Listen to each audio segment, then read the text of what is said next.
ನಮಸ್ತೆ. ಬ್ರೇಕ್ ಆದ್ಮೇಲೆ ಮತ್ತೆ ಮೇಲುಕೋಟೆಗೆ ಕನ್ನ ವಿಶೇಷ ಕಾರ್ಯಕ್ರಮನ ಮುಂದುವರಿಸ್ತಾ ಇದ್ದೀನಿ. ಮೇಲುಕೋಟೆಯ ಚಲುವನಾರಾಯಣ ಸ್ವಾಮಿಯ ಸನ್ನಿಧಿಯಲ್ಲಿ ಕಳುವಾಗಿರುವಂತಹ ಆಭರಣಗಳಿಗೆ ಸಂಬಂಧಪಟ್ಟಂತೆ ಸಾಕಷ್ಟು ವಿಚಾರಗಳನ್ನ ಇವತ್ತಿನ ಚರ್ಚೆಯಲ್ಲಿ ನಾವು ಇಲ್ಲಿ ಕಲೆ ಹಾಕ್ತಾ ಇರುವಂತಹ ವಿಚಾರ ಮಾಡ್ತಿದ್ದೀವಿ.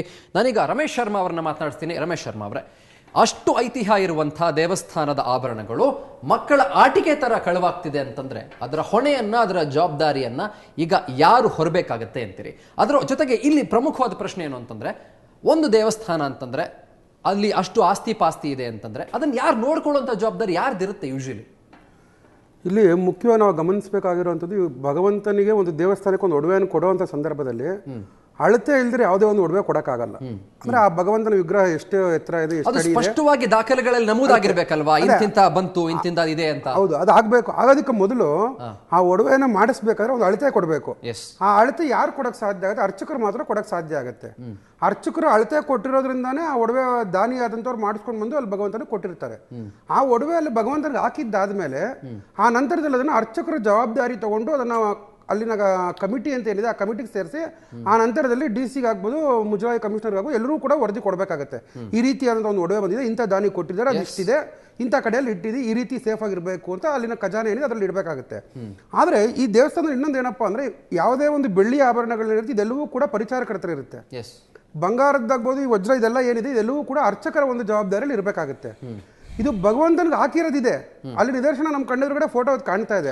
ಆದ್ರೆ ಇವತ್ತು ಅರ್ಚಕರು ಹೇಳೋದೇನಂದ್ರೆ ಇದಿಲ್ಲ, ಆ ಜಾಗದಲ್ಲಿ ಅದಿಲ್ಲ. ಇಲ್ಲ ಆಮೇಲೆ ಎಲ್ಲೋಯ್ತದು? ಇವಾಗ ನೀವೇನೋ ಒಂದು ವಸ್ತು ಕೊಟ್ಟಿದ್ದೀರ, ನನ್ನ ಕೈ ಕೊಟ್ಟ ಮೇಲೆ ಅದು ನನ್ನ ಜವಾಬ್ದಾರಿಯಲ್ಲಿ ಇರುತ್ತೆ ಹೊರತು ಅದನ್ನ ಎಲ್ಲಾನ ಇಟ್ಟರೆ ನಾನೇ ಇಡಬೇಕು. ನಾನು ಅಲ್ದಿರ ಬೇರೆಯವ್ರು ಇಡಕ್ಕಾಗಲ್ಲ. ರಮೇಶ್ ಶರ್ಮಾ ಅವ್ರಿಗೆ ಇನ್ನೊಂದು ಕ್ಲಿಯರ್ ಮಾಡ್ತೀನಿ. ನಾವು ಆಭರಣ ತಗೊಳಕ್ಕಿಂತ ಅಳತೆ ಕೊಡಕ್ಕಿಂತ ಮುಂಚೆ ಎಂಡೋಮೆಂಟ್ ಕಮಿಷನರ್ ಹತ್ರ ಪರ್ಮಿಷನ್ ತಗೋಬೇಕು, DC ಹತ್ರ ಪರ್ಮಿಷನ್ ತಗೋಬೇಕು, ಆನಂತರ ಎಕ್ಸಿಕ್ಯೂಟಿವ್ ಆಫೀಸರ್ ಹತ್ರ ಪರ್ಮಿಷನ್ ತಗೋಬೇಕು. ಇದು ಯಾವ್ದನ್ನು ಇವ್ರು ಮಾಡಲ್ಲ, ಡೈರೆಕ್ಟ್ ಆಗಿ ದಾನಿಗಳಿಂದ ತಗೊಂಡ್ಬಿಡ್ತಾರೆ. ಅದೇ ಇಲ್ಲಿನ ಸಮಸ್ಯೆ ಆಗಿರೋದು. ಮತ್ತ ಇನ್ನೊಂದು ಪ್ರಕರಣ ಗಿಫ್ಟ್ ತಗೊಂಡಂಗೆ ಅಂದ್ರೆ ಇವ್ರಿಗೆ ಕೊಟ್ಬಿಟ್ಟಿದ್ದಾರೆ ಅಂತ. ಅದ್ರ ಜೊತೆಗೆ ಇನ್ನೊಂದು ಏನ್ ಗೊತ್ತಾ, ಅವರ ಆಟಿಟ್ಯೂಡ್ಸೇ ಹೆಂಗಿರುತ್ತೆ ಅಂತ ಹೇಳಿದ್ರೆ, ನಮ್ಮಿಂದನೇ ದೇವಸ್ಥಾನ ನಡೀತಾ ಇರೋದು, ಎಲ್ಲ ನಮ್ದೇ, ನಮ್ಮ ಅಧೀನದಲ್ಲಿ ಇರಬೇಕು ಅನ್ನೋದು ಆ ತರ ನಡೀತಾ ಇರುತ್ತೆ. ಆದ್ರೆ ಸರ್ಕಾರಕ್ಕೆ ಅಧೀನವಾಗಿರ್ಬೇಕು ಅನ್ನೋದು ಅವ್ರಿಗೆ ಗೊತ್ತಿಲ್ಲ. ಅದ್ರ ಜೊತೆಗೆ ಇನ್ನೊಂದು ವಜ್ರಾಂಗಿ ಕೇಳಿದ್ರಿ ನೀವು, ಆ ವಜ್ರಾಂಗಿಲಿ 1500 ಗ್ರಾಮ್ ಇದ್ದಂಥದ್ದನ್ನ ದಾನಿ ಸ್ಪಷ್ಟವಾಗಿ ಹೇಳಿದ್ದಾರೆ. ಅದ್ರ ಜೊತೆಗೆ ಅಫಿಡವಿಟ್ ಇವರೇ ಮಾಡಿಸಿದ್ದಾರೆ 1200 ಗ್ರಾಮ್ ಇದೆ ಅಂತ. ಆದ್ರೆ ಈಗ ಅಂದ್ರೆ ಗೌರ್ಮೆಂಟ್ನಿಂದ ಏನು ಒಬ್ಬ ಆಚಾರಿ ಅಂತ ಏನು ಅಥೆಂಟಿಕ್ ಆಗಿ ಇರ್ತಾರೆ, ಸರ್ಟಿಫಿಕೇಟ್ ಆಚಾರಿ, ಅವರು 387 ಗ್ರಾಮ್ ಕೊಡ್ತಾರೆ. ಅದ್ರ ಜೊತೆಗೆ ಪೊಲೀಸ್ ತನಿಖೆಗೆ ಒಳಪಟ್ಟ ಮೇಲೆ ಅಂದ್ರೆ ಆ ರತ್ನಾಂಗಿಯನ್ನ ಪೊಲೀಸ್ ಅವರು ವಶಕ್ಕೆ ತಗೋತಾರೆ. ಅಂದ್ರೆ ಕ್ರಿಮಿನಲ್ ಮೊಕದ್ದಮೆಯನ್ನ ಎಕ್ಸಿಕ್ಯೂಟಿವ್ ಆಫೀಸರ್ ಹೂಡ್ತಾರೆ.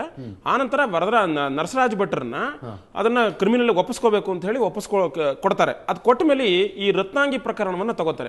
ಈ ರತ್ನಾಂಗಿ ಪ್ರಕರಣವನ್ನು ತಗೊಂಡು ಪೊಲೀಸರು ಒಂದು ವ್ಯವಸ್ಥೆಯನ್ನು ಹೇಳ್ತಾರೆ. ಅಂದ್ರೆ ಒಬ್ಬರ ಹತ್ರ ಇವ್ರದ್ದು ನಂಬಿಕೆ ಇದೆ, ಇನ್ನೊಬ್ಬರ ಹತ್ರ ಅಥೆಂಟಿಕ್ ಇರೋರನ್ನ ಆಚಾರಿಗಳನ್ನ ಕರ್ಕೊಂಡು ಬರ್ತಾರೆ. ಅದರಲ್ಲೂ ಕೂಡ 420 ಗ್ರಾಮ್ ಇದೆ. ನೀವ್ ಎಷ್ಟೇ ಹೋದ್ರು ಕೂಡ 10 ಗ್ರಾಮ್ 20 ಗ್ರಾಮ್ ಡಿಫರೆನ್ಸ್ ಅಲ್ಲಿ ಹೇಳ್ತಾರೆ ವಿನಃ ಇನ್ ಮುಂದಕ್ಕೆ ಹೋಗೋದೇ ಇಲ್ಲ.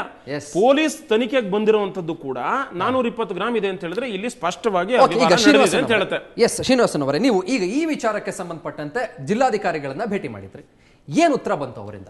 ಮೊದಲನೇದಾಗಿ ಮಾಧ್ಯಮದಲ್ಲೇ ಬಂತದ್ದು. ಹೌದು, ಅದಕ್ಕೆ ಎಕ್ಸಿಕ್ಯೂಟಿವ್ ಆಫೀಸರ್ ಏನ್ ಹೇಳಿದ್ರು, ಮೊದಲು ಯಾವ ಆಭರಣನೂ ಕಳ್ತನ ಆಗಿಲ್ಲ, ಎಲ್ಲ ಇದೆ. ವೇಣುಗೋಪಾಲ್ ಅವರು ಹೌದು ಎಲ್ಲ ಇದೆ ಅಂತ ಹೇಳಿದ್ರು.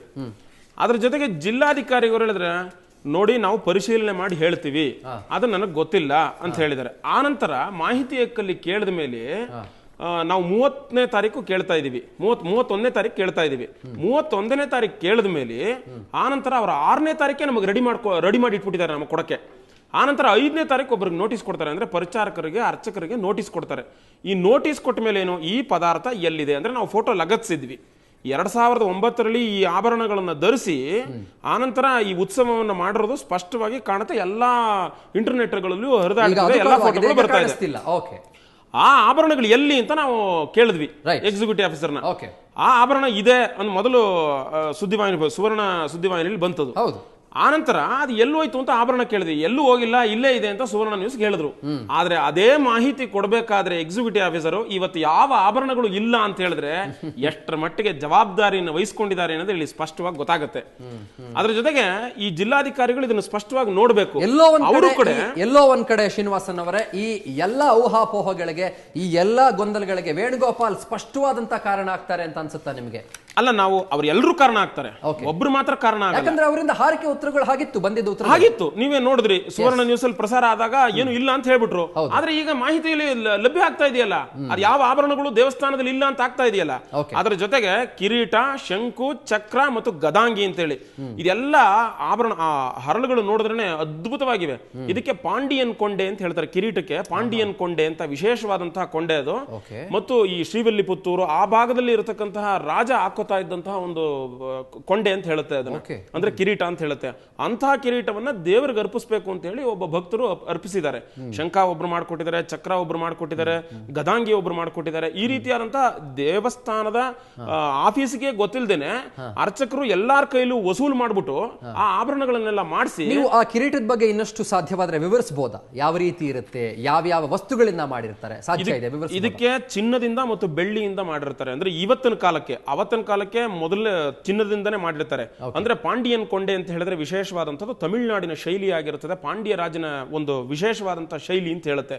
ಅಂತಹ ಶೈಲಿ ಕೊಂಡೆ ಹೆಂಗೆ ಅಂತ ಹೇಳಿದ್ರೆ ದೇವರ ಮುಖದಿಂದ ಹೋಗಿ, ಅಂದ್ರೆ ಕಿರೀಟದ ಮೇಲ್ಭಾಗದಿಂದ ಹೋಗಿ ಮೇಲೆ ಒಂದ್ಸಲ ಬಾಗ್ಕೊಂಡಿರುತ್ತೆ. ಇದು ಬಾಗ್ಕೊಂಡು ಹಿಂದ್ಗಡೆ ಒಂದು ಚಕ್ರ ಬರುತ್ತೆ. ಅದಕ್ಕೆ ಶಿರಶ್ಚಕ್ರಕ್ಕೆ ಮೇಲ್ಭಾಗ ಇನ್ನೊಂದು ಚಕ್ರ ಬರುತ್ತೆ. ಅದಕ್ಕೆ ಆ ಚಕ್ರದಲ್ಲಿ ವಿಶೇಷವಾದಂತಹ ಅರುಳುಗಳಿಂದನೇ ಸೃಷ್ಟಿ ಮಾಡಿರ್ತಾರೆ. ಇನ್ನೊಂದು, ನಾವು ಸಾಮಾನ್ಯವಾದಂತಹ ಜನ ನವಗ್ರಹದ ಕೃಪೆಗೆ ಬೀಳ್ಬೇಕಾದ್ರೆ ಆ ಹರಳುಗಳು ಅಂದ್ರೆ ಮೊದಲ ಕಾಲದ ಇವತ್ತಿನ ಕಾಲಕ್ಕೆ ಎಲ್ಲರೂ ದುಡ್ಡು ಇಟ್ಟಿರ್ತಾರೆ. ದೃಶ್ಯಗಳಲ್ಲಿ ಕಾಣಿಸ್ತಿರುವಂತದ್ದು ನೀವು ಹೇಳ್ತಿರೋದು? ಹೌದು, ದೃಶ್ಯಗಳಲ್ಲಿ ಕಾಣಿಸ್ತಾ ಇರುವಂತದ್ದು ಇದು ಪಾಂಡಿಯನ್ ಕೊಂಡೆ ಅಲ್ಲ. ಅಂದ್ರೆ ಇದು ಅಮ್ಮನವ್ರಿಗೆ ಹಾಕಿರುವಂತಹದ್ದು. ಚಲುವರಾಯ ಸ್ವಾಮಿಗೆ ಬಂದಂತಹ ಸಂದರ್ಭದಲ್ಲಿ ಅದು ಪಾಂಡಿಯನ್ ಕೊಂಡೆ ಅಂತ ಹೇಳಿ ಹೋಲುವಂತದ್ದು. ಈಗ ನೀವು ತೋರಿಸ್ತಾ ಇದ್ರಲ್ಲ ಬಲಭಾಗದಲ್ಲಿ, ಅದು ನಿಮಗೆ ಹೋಲುವಂತದ್ದು. ಅಂದ್ರೆ ಕಿರೀಟ ಬಾಗಿರುತ್ತೆ, ಅದು ಹಿಂಭಾಗದಲ್ಲಿ ಬಾಗಿರುತ್ತೆ. ಈಗ ನೋಡಿ, ಉದಾಹರಣೆಗೆ ಇಲ್ಲಿ ತೋರಿಸ್ತಾ ಇದ್ದೀನಿ ನಾನು, ಈ ಕಿರೀಟ ಬಾಗಿರುತ್ತೆ. ಇದು ಈ ಬಾಗಿದ್ರೆ ಇದಕ್ಕೆ ವಿಶೇಷವಾದಂತಹ ಹರಳಿಂದನೇ ಮಾತ್ರ ಮಾಡಿರೋದಕ್ಕೆ ಸಾಧ್ಯವಾಗಿರುತ್ತೆ. ಅದ್ರ ಜೊತೆಗೆ ನಮ್ಮಲ್ಲಿ ಒಂದು ವಿಶೇಷವಾದಂತಹ ಒಂದು ಚಿಂತನೆ ಹೇಗೆ ಅಂತ ಹೇಳಿದ್ರೆ, ದೇವಸ್ಥಾನಕ್ಕೆ ಏನಾದ್ರೂ ಒಂದು ಆಭರಣ ಕೊಡ್ತೀವಿ ಅಂದ್ರೆ ಸುಮ್ಮನೆ ಆಭರಣ ಕೊಡಕ್ ಬರುವುದಿಲ್ಲ. ಅದು ನಿಜ. ಭಗವಂತನ ಭಕ್ತರು ಎಲ್ಲ ದುಡ್ಡಿರಲ್ಲ ಎಲ್ಲಾರ್ಗು. ಅದರ ನವಗ್ರಹದ ಪರಿಪೂರ್ಣವಾದಂತಹ ಕಲ್ಲುಗಳನ್ನ, ಅಂದ್ರೆ ಶ್ರೇಷ್ಠವಾದಂತಹ ಕಲ್ಲುಗಳನ್ನ ಹಾಕಿ ಭಗವಂತನಿಗೆ ಧರಿಸಿರ್ತಾರೆ. ಆ ಭಗವಂತನ ಯಾರು ಬಡವರು ಹೋಗಿ ದರ್ಶನ ಮಾಡ್ತಾರೋ ಅವ್ರಿಗೆಲ್ರಿಗೂ ಆ ನವಗ್ರಹದ ಕೃಪಾ ಕಟಾಕ್ಷ ಚೆನ್ನಾಗಿರ್ಲಿ, ಒಳ್ಳೆ ಅನುಕೂಲವಾಗಲಿ. ಆ ಶಕ್ತಿ ಅಂದ್ರೆ ನಮ್ಗೆ ಹೆಂಗೆ ಗೊತ್ತು, ಒಂದು ಮೊಬೈಲ್, ಈಗ ಸಾಧಾರಣವಾದ ಚಿಕ್ಕ ಮೊಬೈಲು, ನಿಮ್ಮಿಂದ ನಮ್ಮಿಂದ ತರಂಗಾಂತರಗಳು ಬರಬೇಕಾದ್ರೆ ಕಿರೀಟ ಧರಿಸಿರುವಂತಹ ಭಗವಂತನಿಂದ ನಮಗೆ ತರಂಗಾಂತರ ಬರೋದಿಲ್ಲ.